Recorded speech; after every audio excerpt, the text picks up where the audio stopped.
Behind the laughs and Eddie Murphy's legendary charm in Beverly Hills Cop lies a treasure trove of bizarre secrets that even diehard fans don't know. From Sylvester Stallone's violent rewrite involving sheep hormones and Lamborghini-train collisions to a real Detroit homicide detective who stumbled into stardom,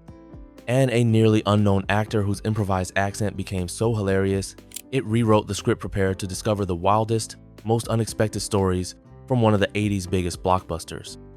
Fact 1. Stallone's sheep hormone exit strategy.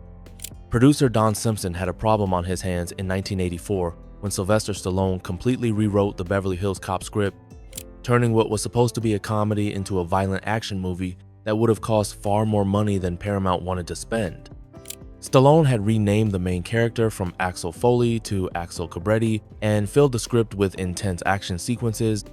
including a climactic scene where the hero would drive a stolen Lamborghini in a deadly game of chicken against a freight train. The studio executives were not happy with these changes, but getting Stallone to leave the project 2 weeks before filming was scheduled to begin presented its own challenges. According to Simpson himself, he came up with an elaborate and rather bizarre solution to remove Stallone from Beverly Hills Cop without creating a major confrontation.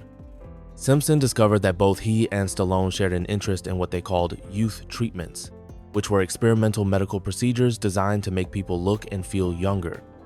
Simpson claimed he knew about a very exclusive Swiss doctor who was conducting cutting-edge experiments with injections of sheep hormones that were supposed to increase something called tumescence, which basically meant improving physical vitality and energy. Simpson allegedly used his connections to get Stallone's name placed at the very top of the waiting list for an appointment with this highly sought-after Swiss doctor. The treatment was supposedly so exclusive and the doctor so in demand that getting an appointment was nearly impossible, making this seem like an incredible opportunity that Stallone couldn't pass up. According to Simpson's story, Stallone was so excited about this chance to try the experimental sheep hormone injections that he immediately flew to Switzerland to meet with the doctor. While Stallone was overseas pursuing his sheep hormone treatments, Simpson and the other producers quickly moved forward with Beverly Hills Cop without him, eventually convincing Eddie Murphy to take the lead role just 2 days after Stallone's departure. Simpson later bragged to friends about this clever scheme, though the story has never been independently verified and remains one of Hollywood's most unusual behind-the-scenes tales about how a major casting change happened. Fact 2. Axel Cabretti's train fighting finale. When Sylvester Stallone rewrote the Beverly Hills Cop script in 1984, he didn't just change the tone from comedy to action, he created what might have been one of the most over-the-top endings in movie history. Stallone's version of the story would have concluded with his character, who he had renamed Axel Cabretti instead of Axel Foley, stealing a high-end Lamborghini sports car and driving it at full speed directly toward an oncoming freight train in a terrifying game of chicken that would determine whether he lived or died. This wasn't just a brief action sequence that Stallone had in mind, but rather an elaborate and intense finale that would have dominated the entire ending of the film. The scene was designed to be the ultimate test of courage and determination for the main character, with Cabretti risking everything in a split-second decision that would either save the day or result in his spectacular death. Stallone envisioned this train versus Lamborghini showdown as the climactic moment that would define his version of the character as someone willing to go to absolutely any extreme to get justice. Years later, when Stallone reflected on his rejected Beverly Hills Cop script, he described the level of violence and intensity he had planned for the movie in very specific terms. He told interviewers that his version of Beverly Hills Cop would have looked like the opening scene from Saving Private Ryan on the beaches of Normandy, referring to the incredibly brutal and realistic war sequence that showed soldiers being mowed down by machine gun fire as they stormed the beach during World War II. This comparison gives a clear picture of just how dramatically different Stallone's vision was from the lighthearted comedy that Beverly Hills Cop eventually became. While Eddie Murphy's version featured clever one-liners and fish-out-of-water humor, Stallone's script would have been filled with the kind of graphic violence and life-or-death stakes that audiences would later see in his 1986 film Cobra, which incorporated many of the ideas he had originally planned for Beverly Hills Cop. Fact 3. Coffee fueled improv explosion.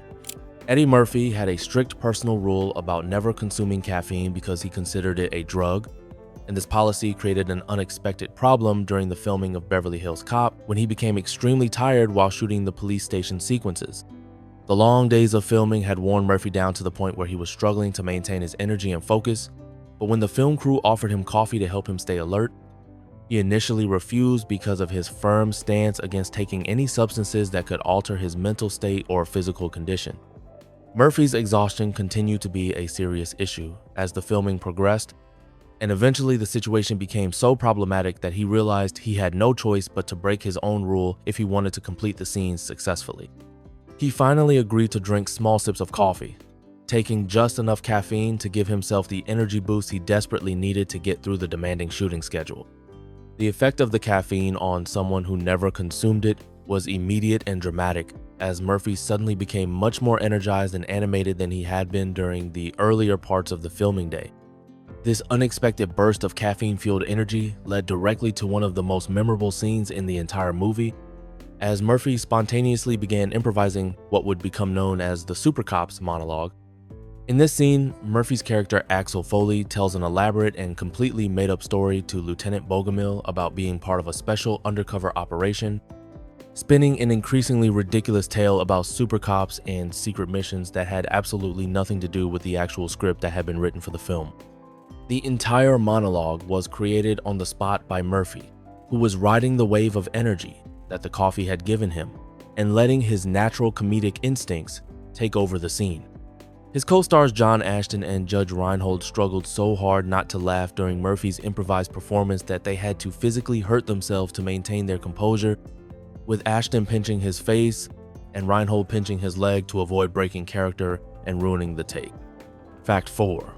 Real homicide detective discovered by accident. Gilbert Hill, who played the tough-talking Inspector Douglas Todd in Beverly Hills Cop, it wasn't an actor at all, but rather a real Detroit police officer who was discovered completely by chance when director Martin Brest was scouting locations in Detroit for the film. Hill had been working for the Detroit Police Department since 1959 and had risen through the ranks to become the head of the homicide division by 1982, making him one of the most experienced and respected detectives in the city when Brest encountered him during the pre-production process. Brest was visiting Detroit to find authentic locations for the movie and needed someone from the local police department to show him around the city and help him understand how the department operated. Hill was assigned to give Brest a tour of Detroit and provide insights into police work that would make the film more realistic and believable. During their time together, Brest was struck by Hill's natural presence and the way he carried himself with the kind of authority and confidence that came from decades of real police experience. On what seemed like a complete whim, Brest asked Hill if he would be willing to read a few lines from the script, just to see how he would handle the dialogue. Hill had never acted professionally before and had no training or experience in front of cameras, but something about his natural delivery and authentic police demeanor immediately caught Brest's attention. The director later recalled thinking, "Holy smoke, there could be something here," after hearing Hill speak just a few lines from the script.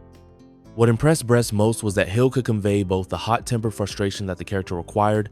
and an underlying sense of care and protection, like a father figure watching over a troublesome son.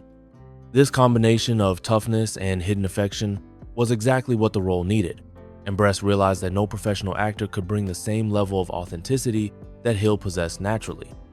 Hill went on to play Inspector Todd in all 3 Beverly Hills Cop films, and he later joked that the only real difference between his character and his actual personality was that he didn't curse quite as much in real life.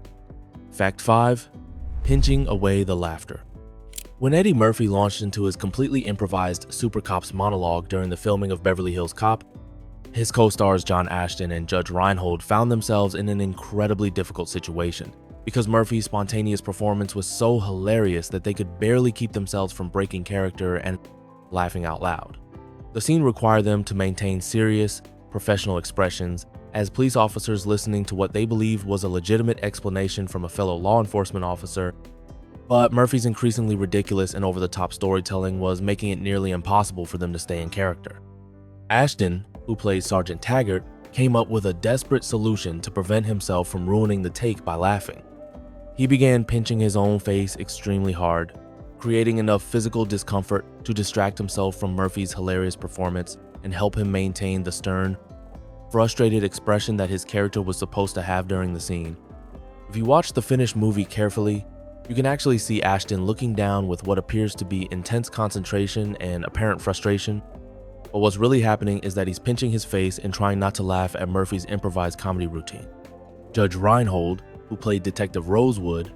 faced the same challenge and had to come up with his own method of staying focused during Murphy's unpredictable performance. Reinhold put his hand in his pocket and pinched his thigh as hard as he possibly could, using the physical pain to keep himself from breaking into laughter and destroying the scene. The pain was so intense that it allowed him to maintain his composure and continue playing his character as someone who was taking Murphy's outrageous story seriously. This scene became one of many throughout the filming of Beverly Hills Cop, where the actors had to resort to extreme measures to avoid laughing, because Murphy's natural comedic timing and improvisation skills were so strong that they constantly caught his fellow actors off guard. The production reportedly had hundreds of ruined takes throughout the filming process because cast members, and sometimes even crew members, would break into laughter during Murphy's spontaneous comedic moments, making it one of the most challenging and entertaining film sets of 1984. Fact 6. Surge's stolen spotlight.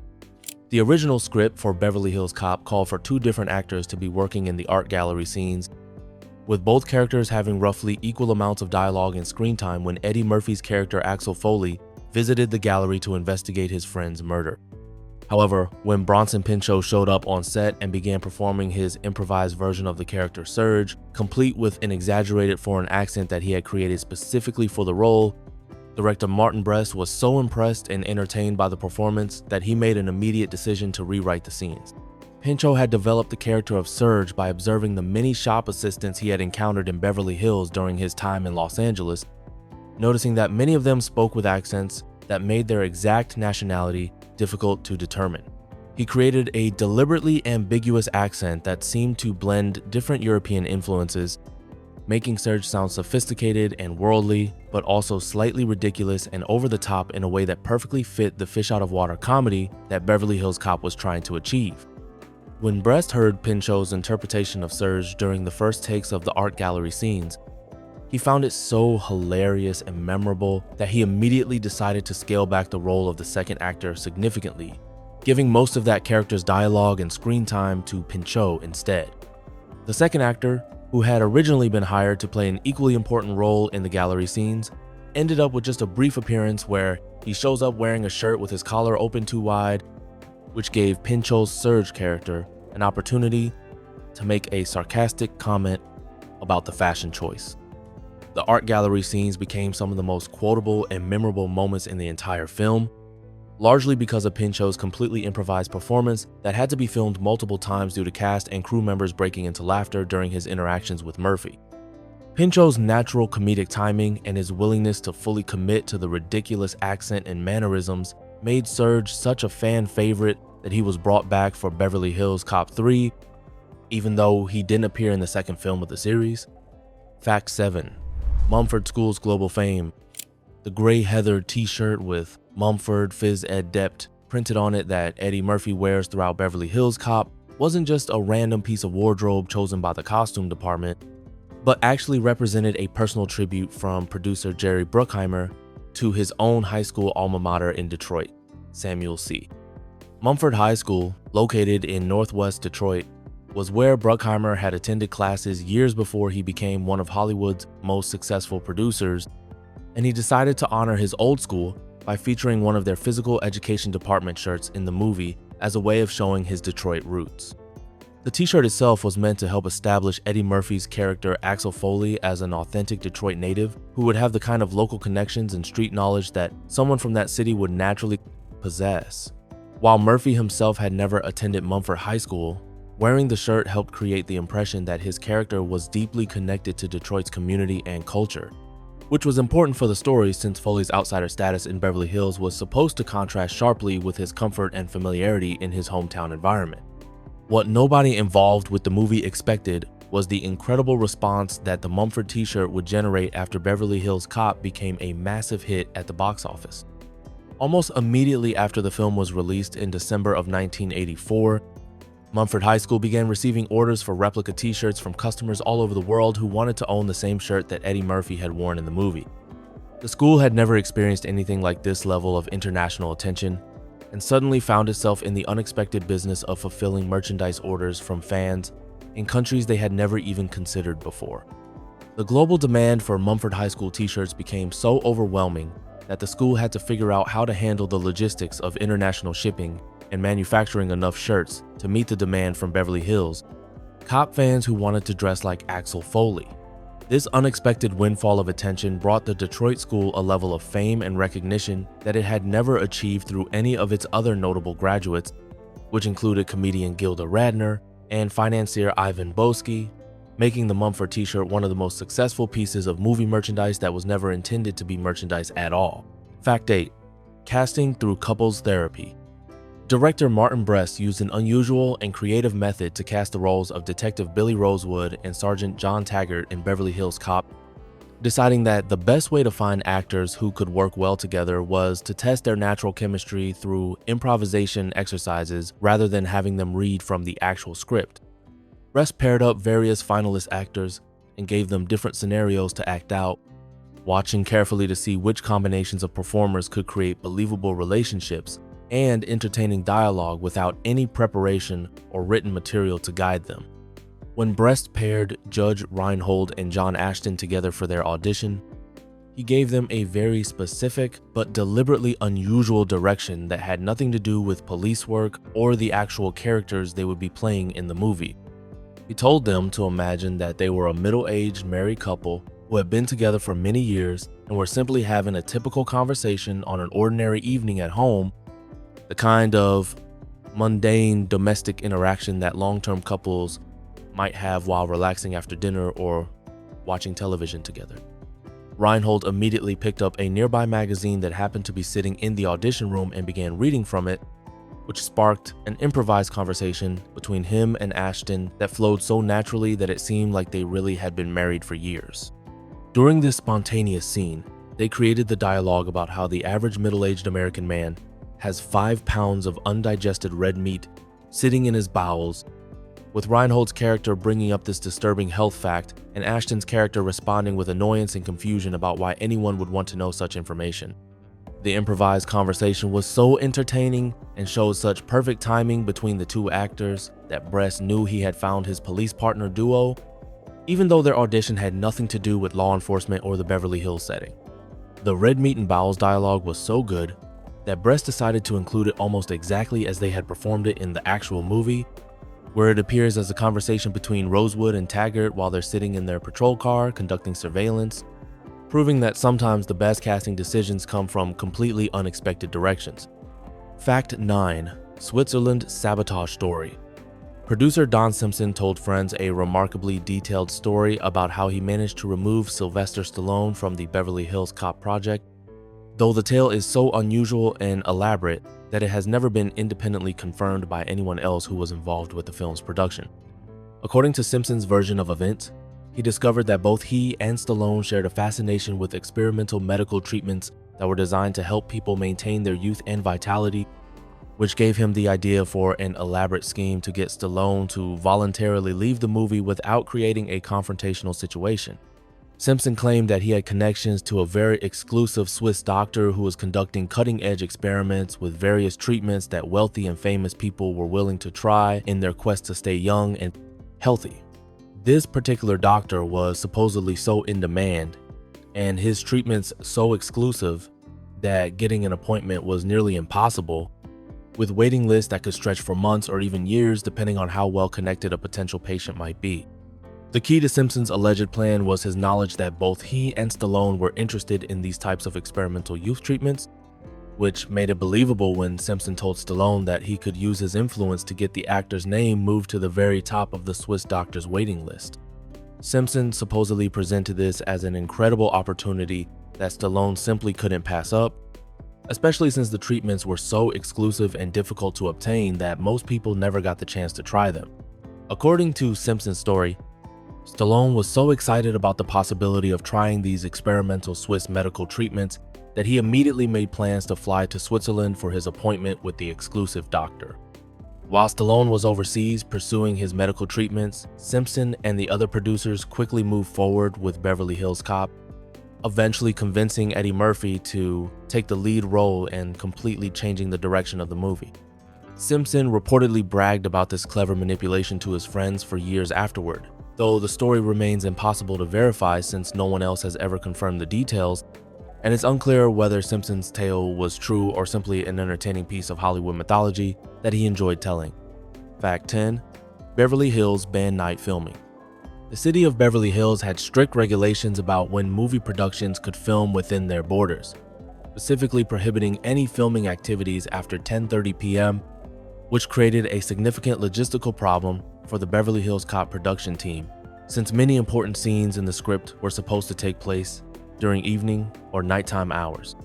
This curfew was designed to protect the wealthy residents of Beverly Hills from the noise, disruption, and bright lights that typically accompany major movie productions, but it meant that the filmmakers had to find creative solutions if they wanted to capture the nighttime atmosphere that was essential to several key scenes in the movie. Rather than completely rewrite the script to accommodate Beverly Hills filming restrictions, director Martin Brest and his production team decided to move many of the supposedly Beverly Hills scenes to nearby Pasadena,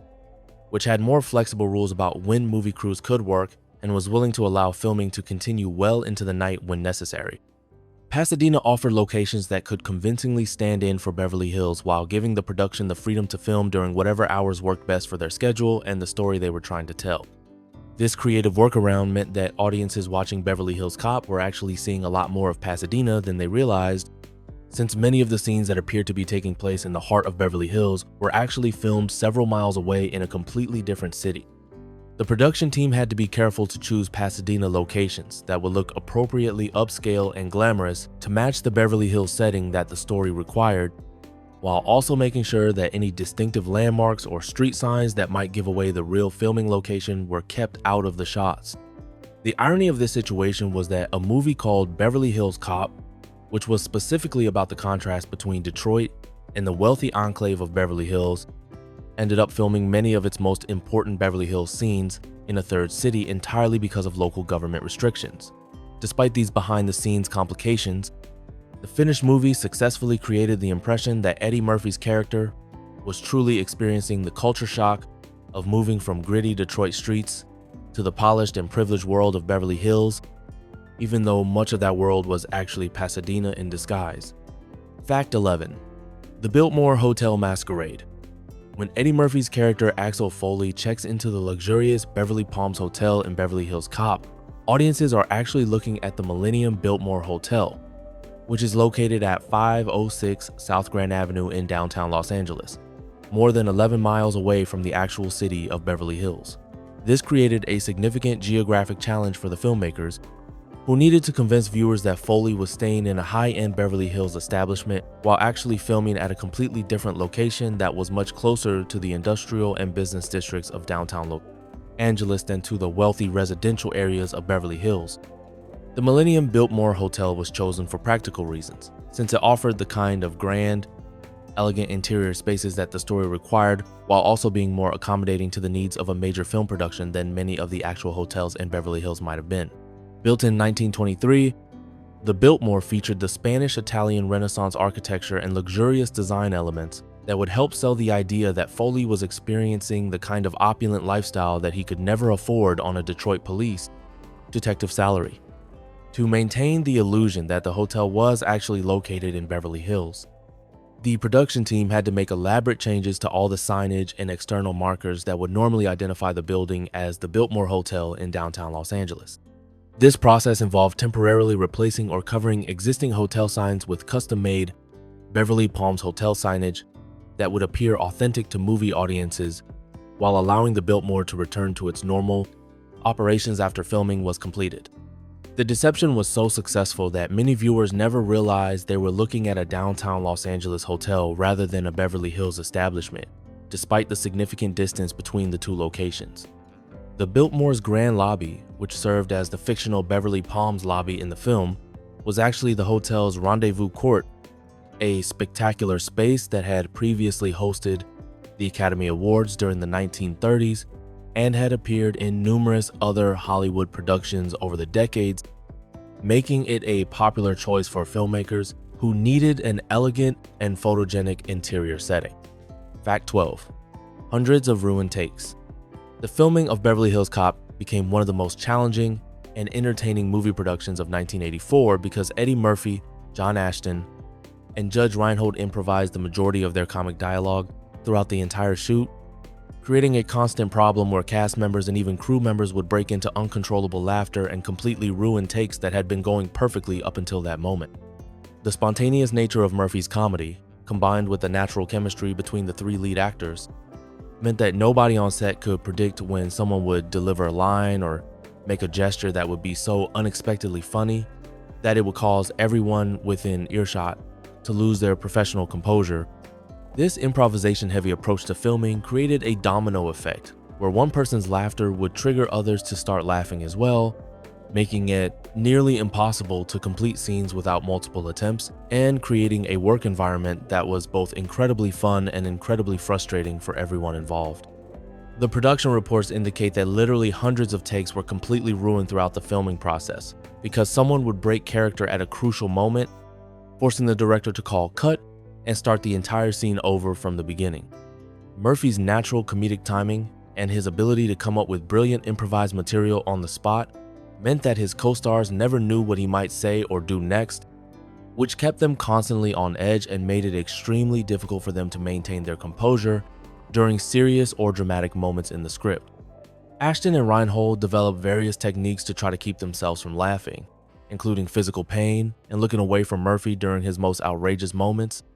But even these desperate measures weren't always enough to prevent them from breaking character. The problem wasn't limited to just the main actors, as camera operators, sound technicians, and other crew members would also find themselves laughing at Murphy's improvised performances, sometimes creating technical problems that would force additional retakes even when the actors had managed to keep it together. Despite the enormous number of ruined takes and the extra time and money this approach cost the production, the final result was a movie filled with genuine chemistry and spontaneous humor that couldn't have been achieved through traditional scripted dialogue alone. Fact 13. Axel F. theme nobody wanted. Harold Faltermeyer's electronic instrumental track Axel F., which became one of the most recognizable movie themes of the 1980s and helped define the sound of Beverly Hills Cop,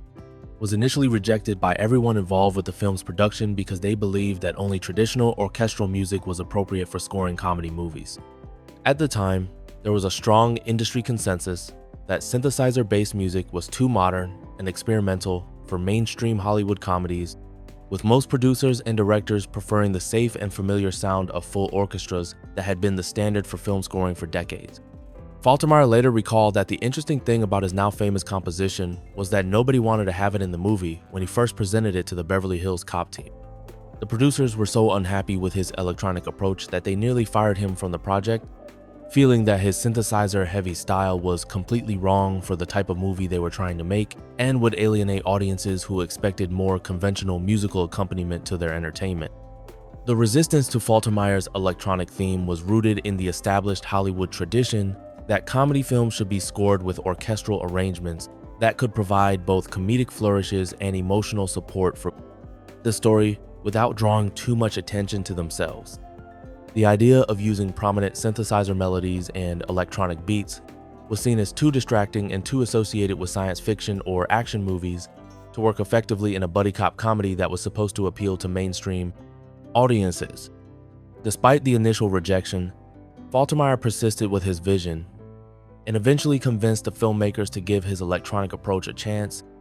partly because the movie's modern setting and Eddie Murphy's contemporary comedic style seemed like they might actually benefit from a more cutting-edge musical sound. The decision to include Axel F. turned out to be one of the most successful creative choices in the entire production, as the theme became a number 3 hit on the Billboard Hot 100 chart and helped establish the distinctive 80s sound that made Beverly Hills Cop feel fresh and different from other comedy films of the era. Fact 14. Director's secret cameo. Director Martin Brest made an uncredited appearance in Beverly Hills Cop by casting himself as the hotel checkout clerk who helps Eddie Murphy's character Axel Foley when he's leaving the Beverly Palms Hotel near the end of the movie, creating a brief but memorable moment where the man behind the camera stepped in front of it to play a small role in his own film. This type of director cameo was not uncommon in Hollywood, but Brest's appearance was particularly subtle since he chose to play a very minor character who only appears for a few seconds and has minimal dialogue with the main character. The scene takes place during the film's conclusion when Foley is checking out of the hotel after his investigation has been completed and he's preparing to return to Detroit, making it one of the final moments in the movie and giving Brest's cameo a sense of closure, since the director was literally there to see his main character off as the story came to an end. Brest appears as a professional and courteous hotel employee who handles the checkout process efficiently, blending seamlessly into the scene without drawing any special attention to himself or disrupting the flow of the story. Unlike some director cameos that are designed to be obvious Easter eggs for observant viewers to spot and enjoy,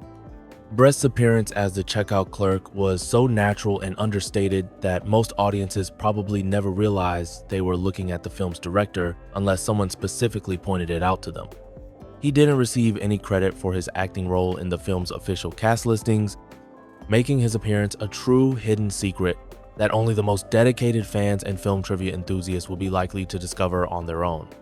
The decision to appear in this particular scene may have been motivated by practical considerations, since directors often need to be present during important filming days to oversee every detail of the production,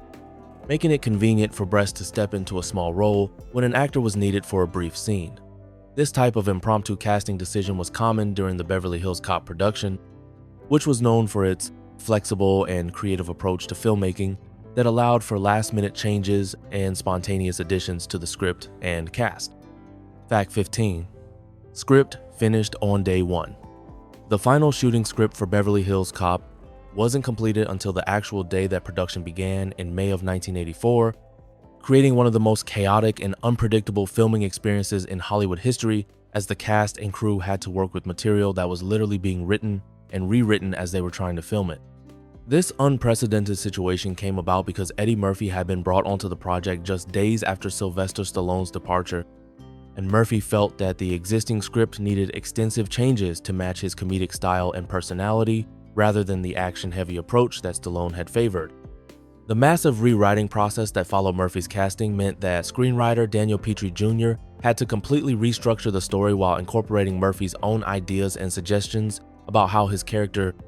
should behave and what kinds of situations would be funniest for the movie. This collaborative writing process between Murphy and the screenwriter was happening simultaneously with pre-production activities like location scouting, costume design, and equipment preparation, creating a logistical nightmare where different departments were trying to plan for a movie that was still being fundamentally changed on a daily basis. Director Martin Brest later described the experience as going into production with basically just an outline rather than a traditional finished script, which meant that the actors often had to learn their lines and understand their characters' motivations with very little advance notice. This approach forced everyone involved to be extremely flexible and creative, since scenes might be written or rewritten on the morning they were scheduled to be filmed, requiring the cast and crew to adapt quickly to whatever new material they received. Despite the apparent chaos and uncertainty that this last-minute approach created, the collaborative writing process between Murphy and the screenwriter ultimately produced some of the movie's best and most memorable moments, since Murphy's natural comedic instincts and improvisational skills were being incorporated directly into the script rather than being forced to work within the constraints of dialogue that had been written without his input. The success of Beverly Hills Cop proved that sometimes the most unconventional and risky approaches to filmmaking can produce the most entertaining and successful results, even when the process seems completely disorganized from the outside.